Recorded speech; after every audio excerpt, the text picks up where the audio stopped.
This is just a sample of the audiobook. To get the complete audiobook, access the link posted in the first comment. Gehrig biographers paint him during this World Series as a horse on his last legs, a flame flickering out, a virtual bystander to the Yankees' romp. Quote, Gehrig, the most productive hitter to that point in World Series history, was almost invisible throughout the competition, wrote Jonathan Eig in Luckiest Man. In The Iron Horse, Ray Robinson called Gehrig's batting stats, quote, a hollow imitation of his halcyon years. There's some truth in those characterizations. Contemporaries thought he was slow, and the power was missing from his swing. Lou's hits in the series, quote, had no oomph, said Cubs outfielder Phil Cavarretta. He said that when he stood on first base in Game 3, Gehrig paid him a nice compliment. Quote, the way you hustle, young man, don't change. But Cavarretta added, quote, looking back, I could tell from his voice that he was starting to get sick then, young as he was. His voice was very weak. It wasn't a good, strong voice. At the same time, a close analysis of the game shows Lou was hardly a ghost in pinstripes. The 38 World Series is one of the few stretches of his career from which there are surviving game films, radio broadcasts, and detailed inning-by-inning accounts that allow a modern observer to make independent judgments about his performance. Those records show that the Iron Man was growing slower and weaker, but still contributed to the Yankees' wins through timely hits, fine base running, and solid fielding. In no way was he a drag on the team as it drove for its third straight championship. Game 1. Lou's first at-bat came in the second inning with the game scoreless and the bases empty. Cubs starter Bill Lee walked him on 4 pitches. Trotting down to first, Lou slipped into an odd skipping motion as though he had pulled a leg muscle. However, when Bill Dickey lined a single to right, he got a good jump and scrambled safely to third, executing a smooth feet-first slide.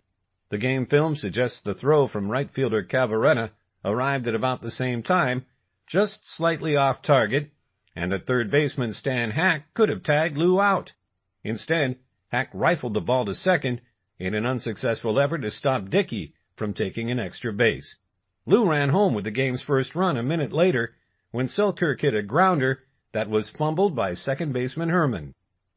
Lou batted next in the third with the Yankees leading 2-1. Facing Lee again, he lined a clean single down the right field line.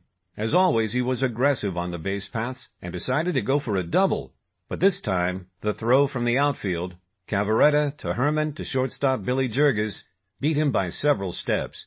Observers denigrated both Lou's decision-making and foot speed. Quote, the tip-off on Gehrig came in the opening game when he tried to stretch a single to right into a 2-base hit, wrote Charles Ward of the Detroit Free Press. Quote, to those watching the game, Lou seemed to spend a great deal of time running in one place. On his third at-bat, Lou struck out, but not before slamming 3 hard fouls into the stands, one of which struck the wrist of a Dixon, Illinois man, Sterling Schrock. Schrock had to go to a hospital for x-rays and was wearing a metal splint to protect the wrist the next day. In his last time up, Lou worked Lee to a count of 3 balls, 2 strikes.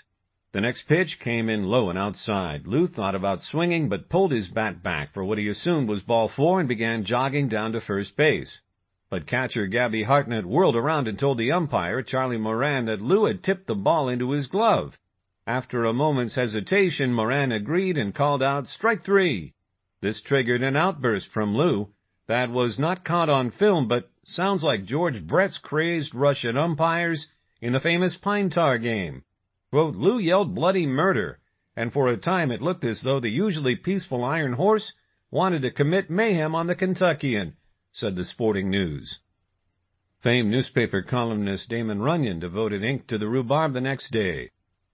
Quote, the classy customers were edified by the spectacle of Lou Gehrig of the Yankees getting downright vexed at an umpire and waving his arms and shouting like a common tobacco-chewing second baseman instead of the highest salaried fellow in baseball and a movie star. There was a terrific to-do at the home plate as Lou gurgled in his throat and gave Charlie Moran mean looks, and Charlie gave Lou mean looks right back, and the other Yankees held Lou and nobody held Charlie. Millionaire Jake Ruppert's manager, Joe McCarthy, finally came out on the field and told Lou to pipe down, and told Charlie whatever it is a manager tells an umpire, which is generally plenty.